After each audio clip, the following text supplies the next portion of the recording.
Hey guys, welcome back to my channel. मैं हूं श्वेता और आज इस वीडियो में हम लोग जानने वाले हैं कि एक हेल्दी बच्चे का वेट कितना होना चाहिए या वेट जो बच्चे का रहता है वो एज के अकॉर्डिंग कितना होना चाहिए। हमारे बच्चे की अगर एज 2 महीने है या 2 साल है तो उसका वेट कितना होना चाहिए। एज अ पेरेंट हमें ये पता होना चाहिए कि एक हमारे बच्चे का वेट ठीक है या नहीं है। मैं कोई डाइट से रिलेटेड बेबी की डाइट चार्ट से या कोई फूड चार्ट जब भी मैं कोई अपलोड करती हूँ इस तरीके की वीडियो, तो उस पर ये कमेंट जरूर आता है कि मेरा बच्चा 4 महीने का है, उसका वेट 5 kg है, तो क्या सही है? मेरे बच्चे का बर्थ वेट इतना था, अभी इतना है, क्या सही है? तो इस तरह के क्वेश्चन बहुत आते हैं। ये वीडियो देखने के बाद आपके सारे क्वेश्चन के आपको आंसर मिल जाएंगे कि आपके बेबी का वेट ठीक है या नहीं है, एज के अकॉर्डिंग उसका वेट ठीक है या नहीं है, कैसे उसका हम वेट मेजर करें, कैसे हमको पता चल जाए क्विकली कि बच्चे का वेट सही है या नहीं है। तो आपको इस तरीके के कमेंट जो है वो करने की जरूरत नहीं पड़ेगी, आप खुद से अपने बेबी का वेट जान सकती हैं।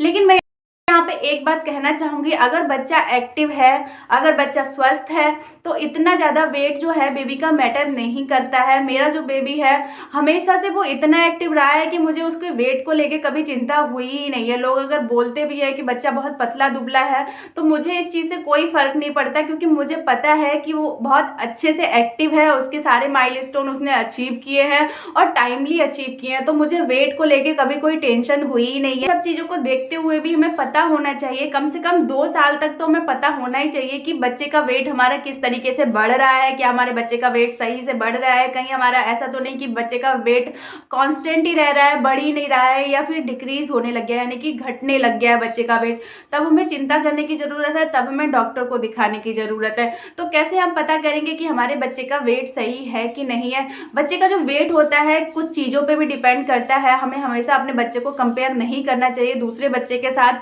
कि वो भी 2 साल का है, मेरा बेबी भी 2 साल का है, तो मेरे बच्चे का वेट इतना कम क्यों है, उसका वेट इतना ज़्यादा क्यों है।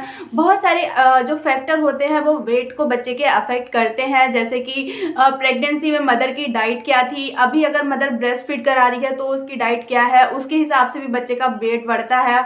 अगर बच्चे में कोई बीमारी है, जैसे कि हार्ट प्रॉब्लम हो गई, लीवर प्रॉब्लम हो गई, तो अगर इस तरीके की कोई बीमारी है तो भी बच्चे का वेट नहीं बढ़ेगा उस तरीके से।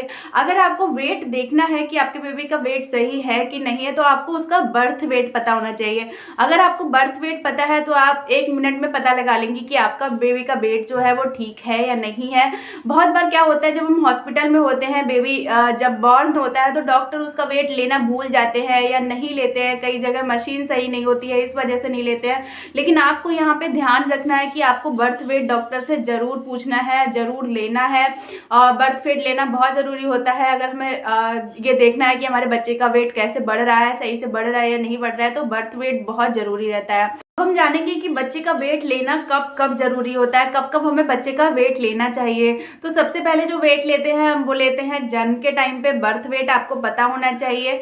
नेक्स्ट हम जो लेते हैं जब हम हॉस्पिटल से डिस्चार्ज हो रहे होते हैं तब हम वेट लेते हैं। नेक्स्ट हम लेते हैं जब हम उसका पहला वैक्सीनेशन के लिए जाते हैं तब हम उसका वेट लेते हैं।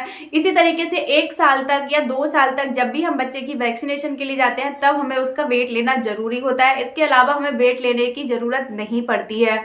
तो इसी तरीके से हम बच्चे का वेट देखते हैं कि बच्चे का वेट बढ़ रहा है या कम हो रहा है। तो चलिए अब हम जानते हैं कि एज के अकॉर्डिंग हमारे बेबी का वेट होना कितना चाहिए। जो नॉर्मल बर्थ वेट है, जो हमारा नॉर्मल माना जाता है वेट, वो 2.5 केजी से 3.5 केजी होता है। अगर बच्चा आपका फुल टर्म पैदा हुआ है तो वो 2.5 केजी से और 3.5 केजी के अगर बीच में है तो वो नॉर्मल बर्थ वेट माना जाता है। अगर आपके बेबी का बर्थ वेट नॉर्मल है तो उसका जो 6 मंथ पे वेट है वो उसका 2 गुना हो जाना चाहिए। जो भी बच्चे का जन्म के टाइम पे वेट है उसका 2 गुना हो जाता है बच्चे का 6 मंथ पे। और 1 साल का होते होते बच्चे का जो बर्थ वेट का होता है वो 3 गुना हो जाता है। मतलब अगर मेरा बेबी 3 केजी का था, बर्थ वेट उसका 3 केजी था, तो 6 मंथ पे वो 6 केजी का हो जाएगा और 1 ईयर होते होते वो 9 केजी का हो जाएगा। इसी तरीके से 2 साल का होते होते बच्चा अपने बर्थ वेट का 4 गुना हो जाता है, 3 साल का होते होते 5 गुना और जब बेबी 5 ईयर का होता है तो वो अपने बर्थ वेट के 6 इंटू हो जाता है, और जब वो 7 ईयर का होता है तो 7 गुना हो जाता है। इसी तरह से जब वो 10 ईयर का होता है तो 10 गुना उसका जो बर्थ वेट है वो उससे 10 गुना उसका वेट हो जाना चाहिए। तो इस हिसाब से हम बच्चे का वेट कैलकुलेट कर सकते हैं बहुत ही आसान तरीके से।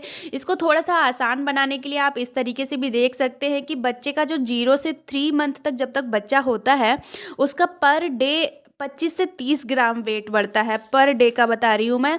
इसी हिसाब से 0 से 3 मंथ का जब बच्चा होता है पर मंथ उसका 700 से 800 ग्राम पर मंथ बढ़ता है। 3 to 6 मंथ में 500 से 600 ग्राम पर मंथ बढ़ता है। 6 से 12 मंथ तक 400 ग्राम पर मंथ बढ़ता है। तो इस हिसाब से भी आप अपने बच्चे का वेट कैलकुलेट कर सकती हैं। इसके अलावा WHO को जो ग्राफ दिए गए हैं आप उन पे ग्राफ पे भी अपने बच्चे का वेट मेंशन करते चलिए। जब भी आप उसके वैक्सीनेशन के लिए जाएँ उसका वेट जो है वहाँ पे देखें कितना हो रहा है, और उसके बाद आप उसके WHO के चार्ट पे उसको मेंशन करते चलें तो आपको पता चल जाएगा कि आपके बच्चे का वेट सही है या नहीं सही है। WHO ने 2 चार्ट दिए हैं, एक गर्ल के लिए है एक बॉय के लिए, क्योंकि दोनों के वेट डिफरेंट होते हैं, तो उस हिसाब से भी आप देख सकते हैं। सो आई होप कि आपके लिए वीडियो यूजफुल रहा होगा। अगर वीडियो यूजफुल लगा हो तो प्लीज़ वीडियो को लाइक करना मत भूलिएगा, मेरे चैनल को subscribe. Thank you so much for watching. Next video में मिलते हैं। Thank you.